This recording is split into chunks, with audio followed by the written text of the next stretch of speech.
পৃথিবীর মানচিত্রে এমন একটি জায়গা আছে যেখানে বিজ্ঞান আর যুক্তি হার মেনে যায়। আটলান্টিক মহাসাগরের এক রহস্যময় কোণ, বারমুডা ট্রায়াঙ্গেল।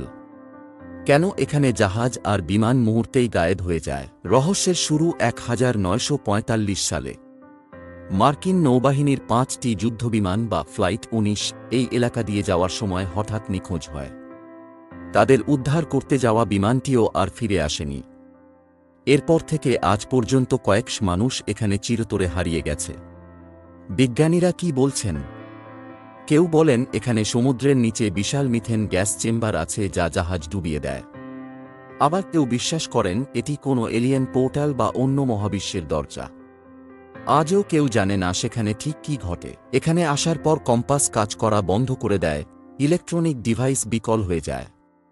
এর কারণ কি পৃথিবীর শক্তিশালী চৌম্বক ক্ষেত্র, নাকি অতিপ্রাকৃত কোনো শক্তি? বারমুডা ট্রায়াঙ্গেল কি আসলেও বিপজ্জনক, নাকি এটি কেবল একটি কাকতালীয় ঘটনা? আপনার কি মনে হয়? বারমুডা ট্রায়াঙ্গেলের রহস্য কি কোনোদিন সমাধান হবে? কমেন্টে আপনার মতামত জানান। আর এমন সব রোমাঞ্চকর তথ্যের জন্য ফ্যাক্টস মিস্ট্রি বাংলাকে সাবস্ক্রাইব করে আমাদের সাথেই থাকুন।